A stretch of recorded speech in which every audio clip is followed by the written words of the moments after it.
Okay, so we're starting with we're going to derive our kinematic equations, assuming constant acceleration. That's a big assumption.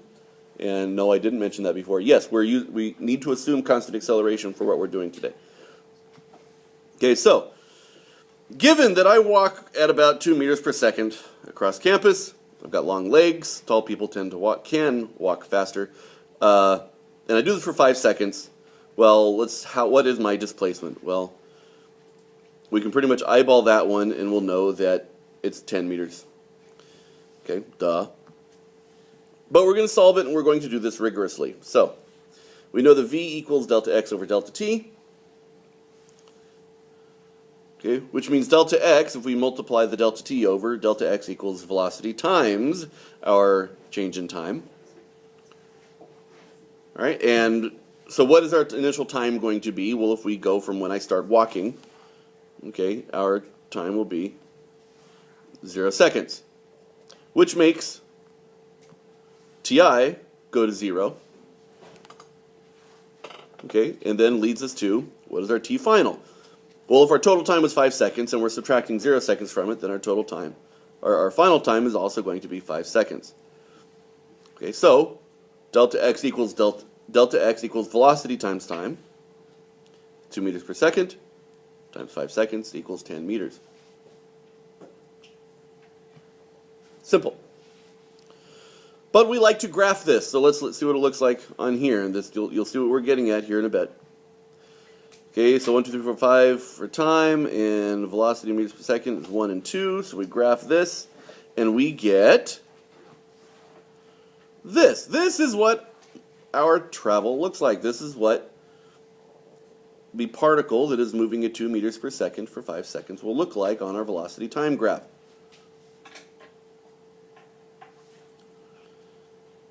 But what is its acceleration here? Is it a constant?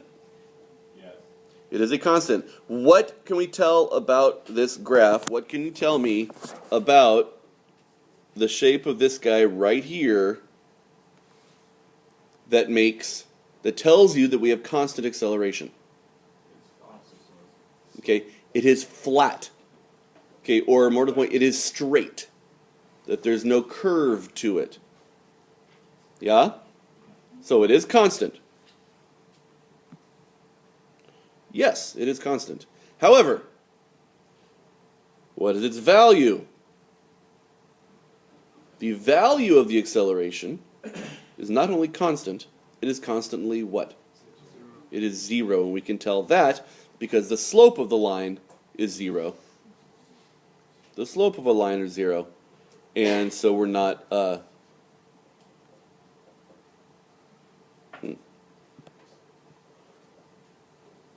Cool, I like that better. Okay. The slope for a line is 0. Therefore, acceleration is going to be 0. It is 0. We're going to erase all that. Okay. Now, if we draw these lines, if we create these boxes underneath our graph, okay, how many squares are there? Well, there's 1, 2, 3, 4, 5, 6, 7, 8, 9, 10 squares, right? There's 10. What do they represent? Okay, each square represents 1 meter per second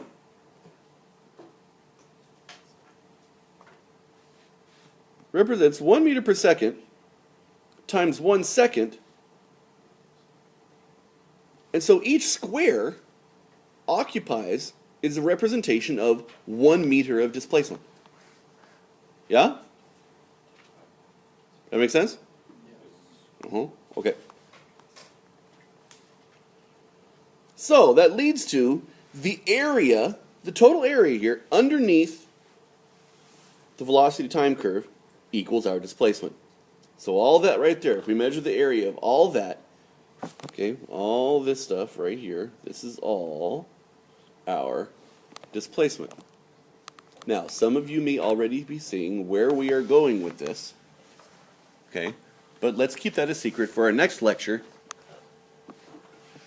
because we're going to hit that later on today. All right. That whole thing represents delta x. There's our graph again.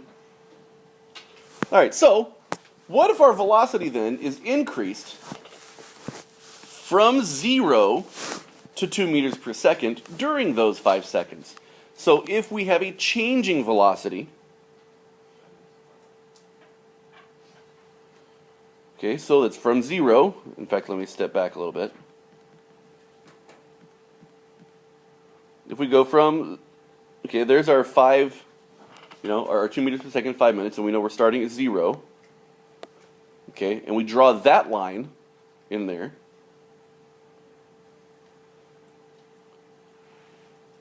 How much did we change our position? What is our displacement? Okay, because the first time we were just timing, it was a clocked time, starting 2 meters per second, finishing 2 meters per second. This one's different. This one, we were actually starting at 0 and traveling up here to 2 meters per second. Okay, we're going to use the concept from the previous slide. Okay, so we'll fill in that little area. And let's count that area. And then that one, which is more. So after 3 seconds, we're taking more and more displacement as we go on. Okay, and then from 3 to 4 seconds, it's a lot more. And then 4 to 5 seconds, it's a heck of a lot more than what we had before. But what we have here is a triangle. And with the triangle is really half of a rectangle, isn't it? Okay, so we cut it in half. And so, okay, now mind you, this is again assuming constant acceleration. Okay, assuming constant acceleration, and the slope of the line from our previous lectures, that slope is our acceleration, which is getting us to, we've got a big idea coming up, a really profound concept.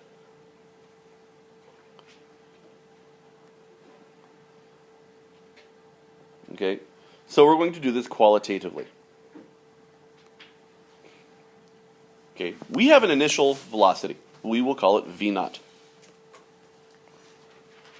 Okay, and we increase over a certain length of time. Okay, and we know that our line is given to us by y equals mx plus b. Right, that's our analytic geometry version of the line, but we don't use y equals mx plus b in here. We use, okay, our velocity equals, okay, there's our slope, right? It's the delta v and delta t. So that's going to be, okay, we know that delta v over delta t equals, go ahead, guys. It's what? Go ahead.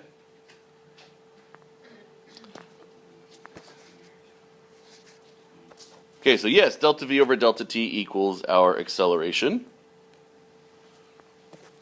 All right, so the slope of our line here is our acceleration. We multiply it by time, because that's going to be our x variable, right? Plus our initial velocity, because that would be our y-intercept, right? Our velocity intercept would be v naught. Okay, so here we have this v equals at plus v naught is, okay, or actually by convention we rewrite it. We put v naught plus at in physics. That's just how we do it by convention. Okay, v naught plus at, and this is our kinematic equation number 1. V equals v naught plus at. We're there. Congratulations. Okay, we did this qualitatively. We've come up with, okay, where v equals v naught plus at is really just y equals mx plus b, except we're actually using it now. All right?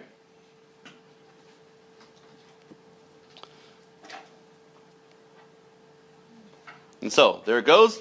We put it up there in the corner. Right here. Here is equation number 1. And we're going to move on. So, Let's find delta x.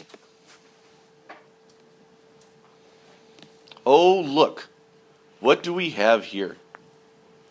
We have a shape, okay, where we have this side is parallel to this side, and this is not parallel to this. This is called a trapezoid. Okay. So we're going to want to find this whole area.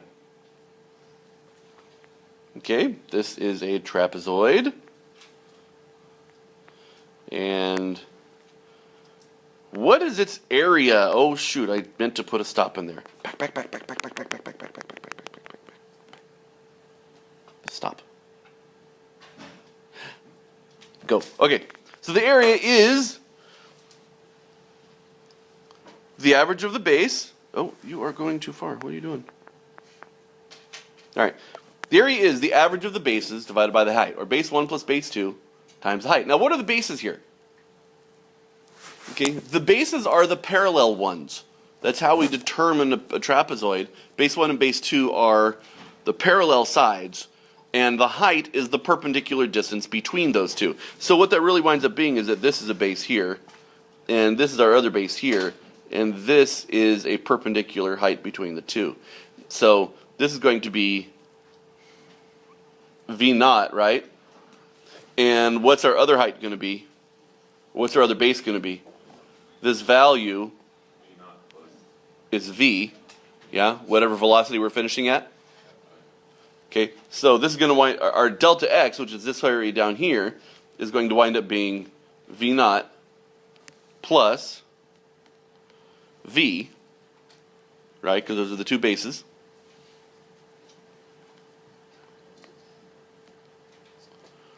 Both of those divided by 2. Would it be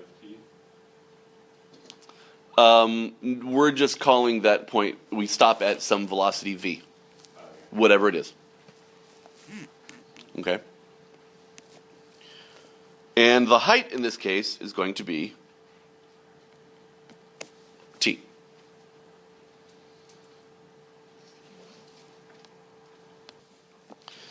Okay, so now we have our displacement equaling the average of the velocities times time, and that is actually our second kinematic equation.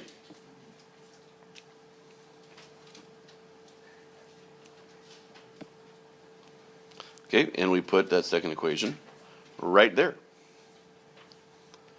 Okay, so yay, we have equation 1 and equation 2, and we're going to move on. Okay, now, this next one is the one I call the granddaddy of them all. This is, oh, that's not what I wanted. Yes, this. I'm not sure if this records, if it's a screen recording or a pad recording, so I just showed a picture of my daughter as the granddaddy of them all. There we go. So, we are going to substitute equation number 1 into equation number 2. Lovely! We love doing algebra games. So, we know that delta x equals v naught plus, okay, so you guys see that? We took v, oh, that's not what I wanted.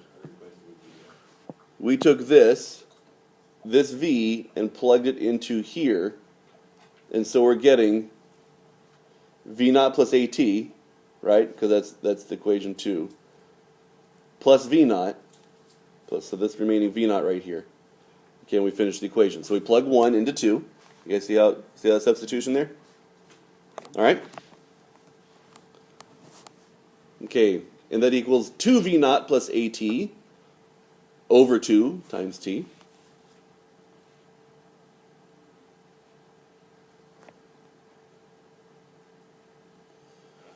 Which winds up being, so we simplify, so we get, so the 2's cancel here, and we got the 2 staying under that one, so we get v naught, and then we multiply it, we distribute the t, so it's v naught t plus 1/2 at squared. Yeah? Okay. that is equation number 3. Woohoo! This is the one I refer to as the granddaddy of them all. I do want to do a little bit of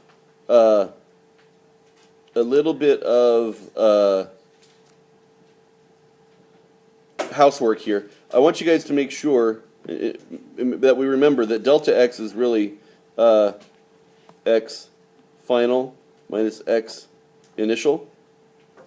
X final minus x initial can be written in a different way. And you will sometimes see just x minus x naught as the same thing. You guys see that? It's whatever x we're at minus what we started is x naught. And this x naught will get put in here. X naught plus v naught t plus 1/2 at squared will give you x. Do you guys see how those are pretty much the same thing?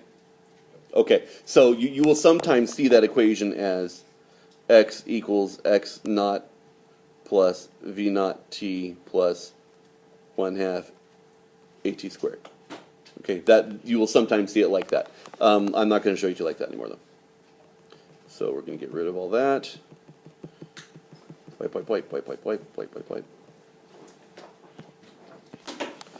Okay, so that is equation number 3, and that will join us over on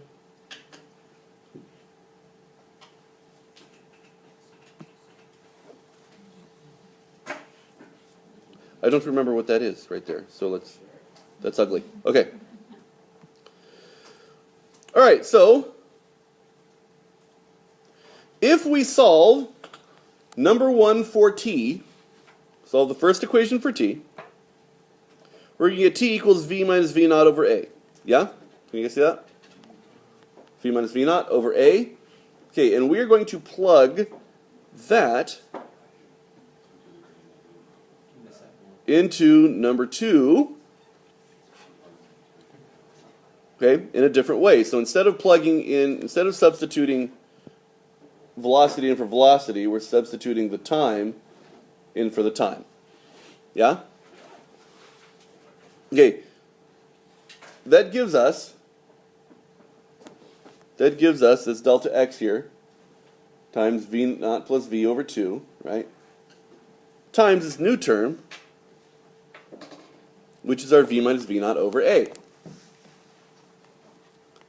Now, you guys, being smart algebra students or calculus students, something should be blaring its horn at you right now. Difference of squares. Yay! V naught plus v, v minus v naught. If we flip these two, it looks better. If we flip these two, it looks better, but it is difference of squares.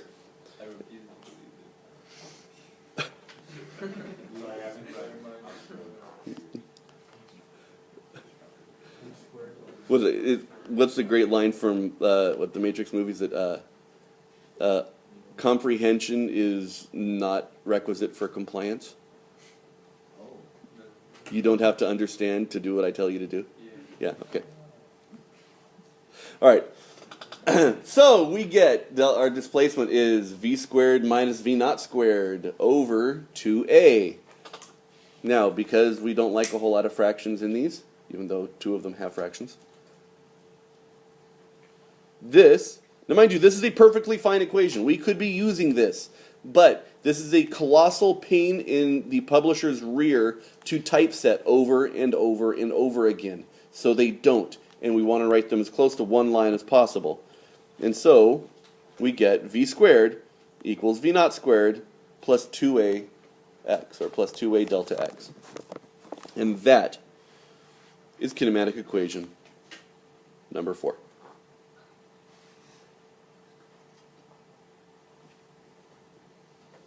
So now we have these 4 kinematic equations.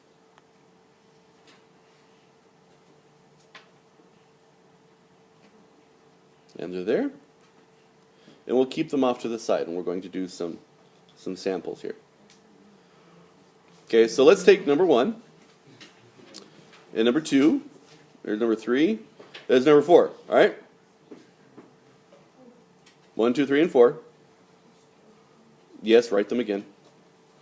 Because we're going to make a chart here. This is a handy little guide for how to use these.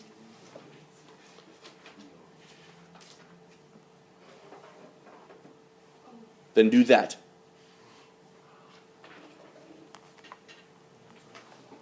All right, so we make this chart and we write our equations in it. And notice,